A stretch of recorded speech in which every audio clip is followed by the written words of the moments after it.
Hey guys, so today we're going to be talking about the beginning of European exploration and basically how Europe goes from being kind of a tiny backwards place in the 1400s to becoming one of the dominant world powers through its exploration and conquest of the New World.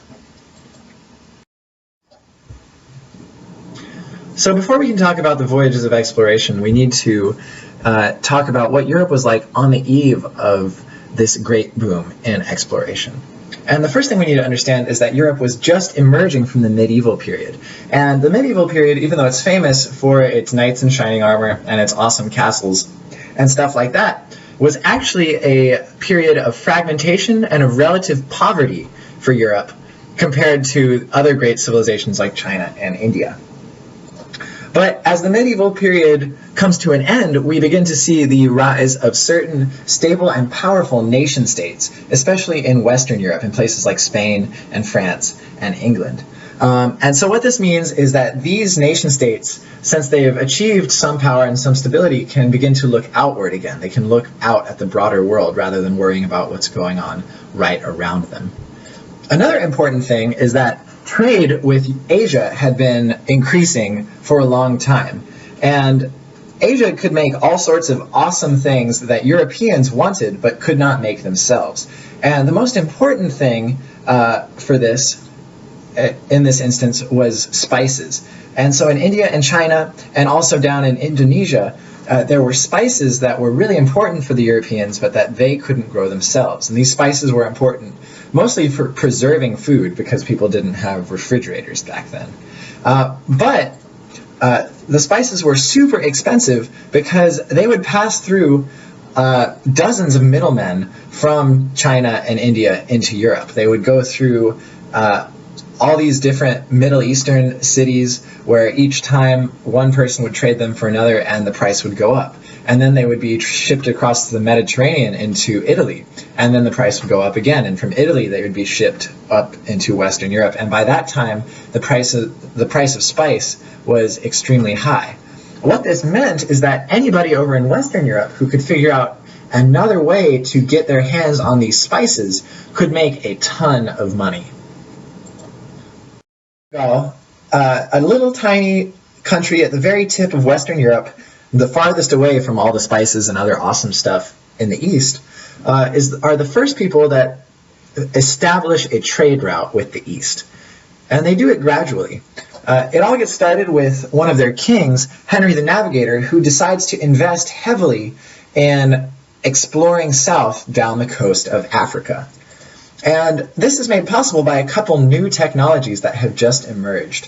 First, there's the astrolabe, which is used for navigating when you can't see the coast. You can use the stars to calculate where you are on the Earth's surface. Another important technology was the caravel. It was a new design of ship that was really good for sailing in the deep ocean, and that could sail both upwind and downwind because it used a combination of triangular and square sails. And last of all, gunpowder had kind of just been mastered by the Europeans. And so these caravels that went sailing down the coast of Africa and eventually all the way to India were equipped with big cannons that were useful for negotiating if people were otherwise hesitant to trade with you. As time went on, the Portuguese worked their way further south down the coast of Africa, kind of establishing trading ports as they went. And Bartholomew Diaz made a big breakthrough when he managed to round the southern tip of Africa, and he started going back north. He was forced to turn around, unfortunately, but he was still able to make that breakthrough. Another thing that they did while they were exploring Africa is they tried to spread Christianity to native Africans, and they also sought gold, which they found in certain places along the coast. Eventually, though, a Portuguese sailor by the name of Vasco da Gama reaches India in 1498, more or less. And once he gets there, he establishes a trading post which is known as Goa and which lasts for hundreds of years. And from this trading post in Goa, the Portuguese are able to get their hands on all the spices and silks and other awesome things that are so in demand in Europe. So it's a big breakthrough for Portugal.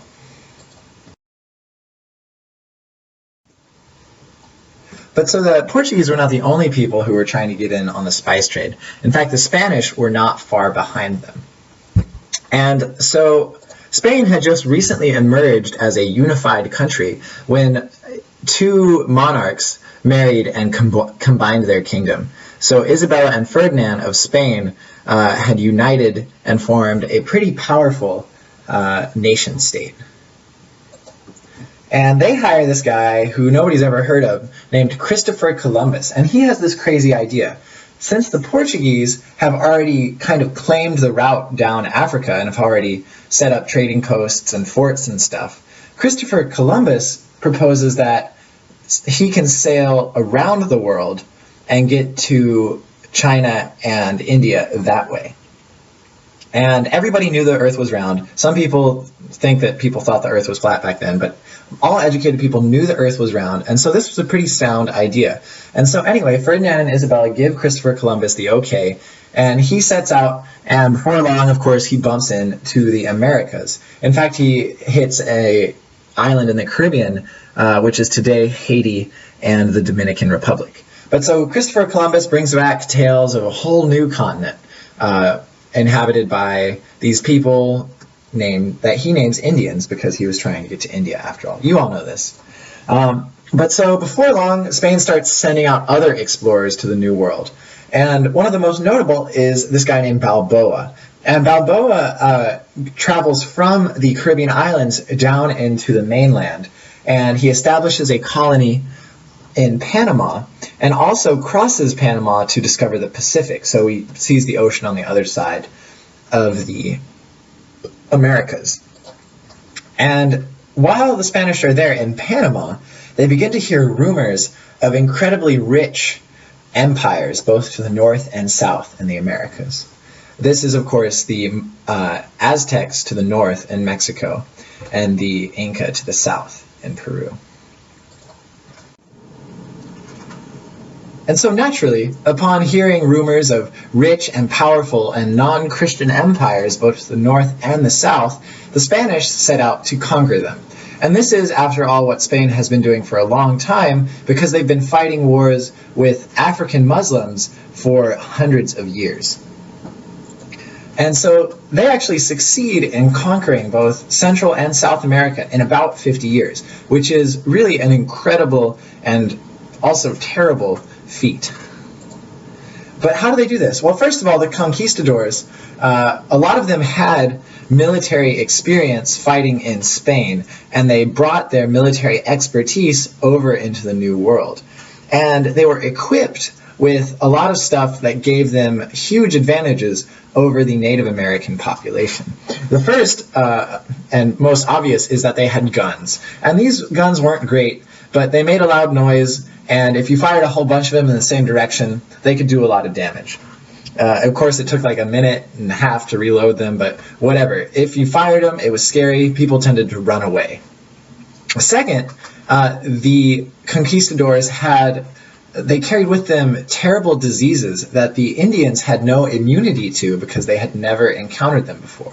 And the most important disease that they carried with them was smallpox, which sometimes would eliminate up to 80% of an Indian population in a given area.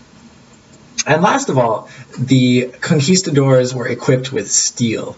And so these guys, some of them wore armor that looked a lot like what you would expect a medieval knight to wear, like full plate armor, and these long swords. And so basically the Aztecs and the Inca, who had only stone and bronze weapons, could do no damage to the conquistadors who were wearing full steel armor. Pretty intimidating thing to have to fight against. And also, it's important to note that the Inca and the Aztec had made a lot of enemies over the years, and there were lots of other Native American tribes that wanted to bring down the Aztec and the Inca Empire. And so the Spanish could unite these unhappy Native Americans to build an army of their own with which to oppose the Aztec and the Inca. But so why did the conquistadors and why did Spain seek to conquer these newly encountered empires? Well, it's the 3 G's, really. First of all, they hear that these empires possess incredible wealth. Second, the conquistadors themselves seek glory and title, and possibly land. And third, they seek to spread the Christian religion. They know that the Inca and the Aztec worship gods that are not Jesus and, God. And they seek to spread Christianity and eliminate this pagan religion. Cortes and the Aztecs, I'll just give you the quick story. Basically, Cortes sails from Cuba in 1519 with just a few hundred soldiers. When he lands in Mexico, he burns his ships behind him. That way there is no way that they can turn back. They're committed to conquering Mexico with 300 dudes. But they convince a bunch of conquered tribes that the Aztecs have recently incorporated into their empire to joining them. And Cortes is able to amass an army of 20,000 Native Americans to fight with him.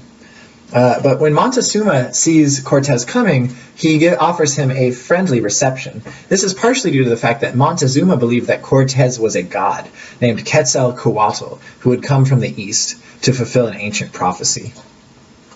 Cortes takes advantage of this and tries to take as much gold as he possibly can from Montezuma, who is the Aztec emperor. And he famously tells one of Montezuma's servants that we Spanish suffer from a strange sickness of the soul, for which the only remedy is gold. Eventually, the Aztecs get tired of Cortes and his ridiculous greed, and they drive the Spanish out of the capital city. Cortes, of course, doesn't like this, and so he and his Native American allies surround the city, and they capture it in 1521. Montezuma dies during the course of this whole affair. And with that, Cortes has conquered the great and powerful Aztec civilization. Simple as that. South America with the Inca, except this time the guy is named Pizarro. And Pizarro sails from Panama south into South America. And in 1532, so a decade later, he lands on the west coast of South America and marches inland. And his force is even smaller. He has only 168 dudes, some of them on horseback, and they march up into the Andes Mountains, seeking to conquer a vast empire. The emperor of the Inca, whose name is Atahualpa, meets the Spanish with a force of 80,000 troops. The Spanish, in a surprise attack, defeat the Incan army and capture Atahualpa, murdering like 2,000, or some sources say like 8,000 Inca during the battle. They hold the emperor hostage for several months, where they receive the world's largest ransom.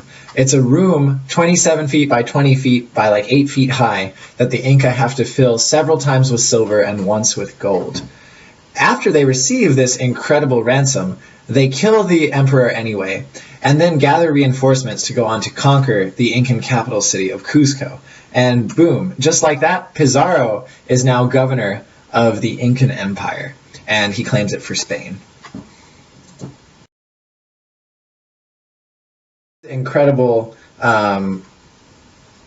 successes, the Spanish also expand their influence into North America.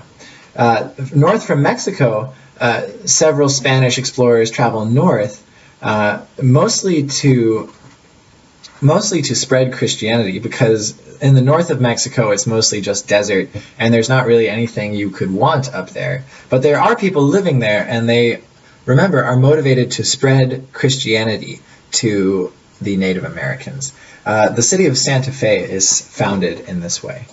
The Spanish also established the first settlement on the east coast of North America in Florida called St. Augustine, where they build a fortress. And the reason they build this fortress is other nations like England and France have begun exploring America and are also thinking about establishing colonies. So Spain wants to establish its presence before the English and the French can become very strong in the New World.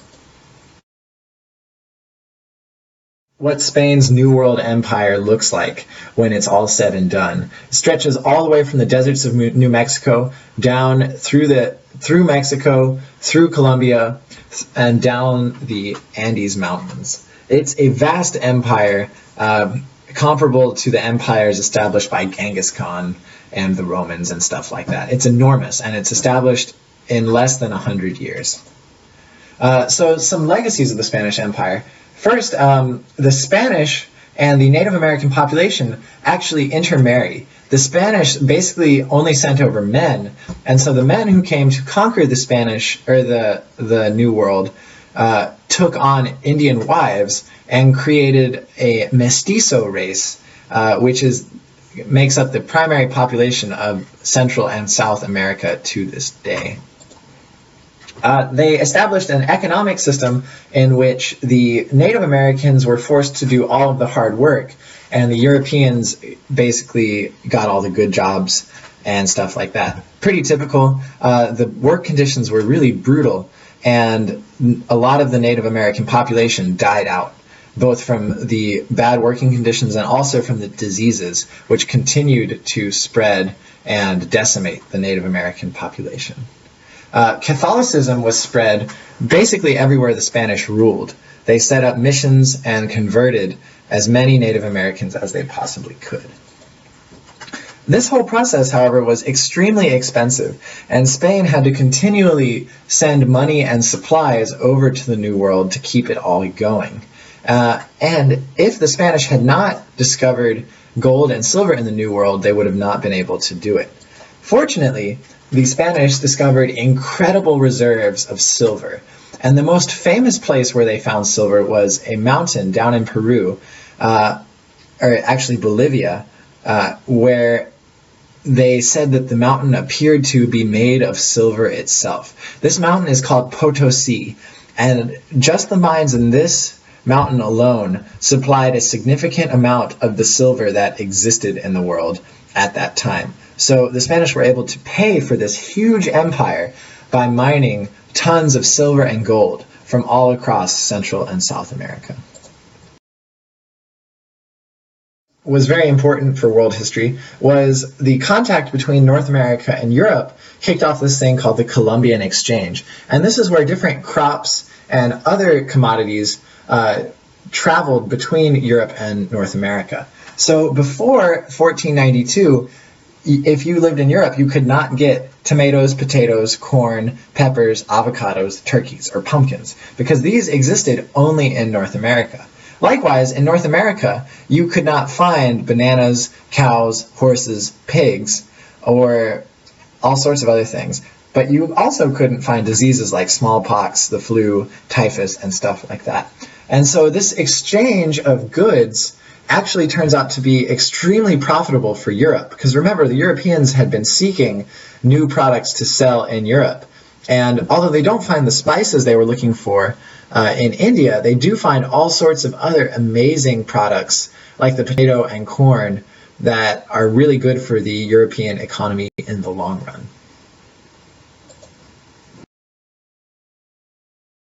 Has had excellent success in colonizing the New World. This, of course, entices other European nations to begin checking out the New World and seeing if they can establish an empire. So Spain has basically got Central and South America on lock, but North America is still unclaimed. And so the French and the English begin sending people to explore North America to see if they could establish colonies there. The French send this guy Cartier, and he explores the northeast coast and also finds a way inward into the Great Lakes, where the French will later establish cities like Quebec and Montreal. The English send this guy named John Cabot, who explores Newfoundland and the northeastern coast, where the English will later set up some settlements. So basically, the race for the New World is on. Spain has already claimed Mexico and South America, but North America is still up for grab. And what we're going to see as the course goes on is that the English and the French compete for North America and try to set up profitable colonies there, just like Spain did in South America. And stuff. Please pay attention to these terms, make sure you understand what they mean. They'll be in your key terms list. And then these questions are things we will talk about tomorrow in class. So take a minute now to think about them, and we'll discuss them more tomorrow. That's all for today. Thanks for bearing with me.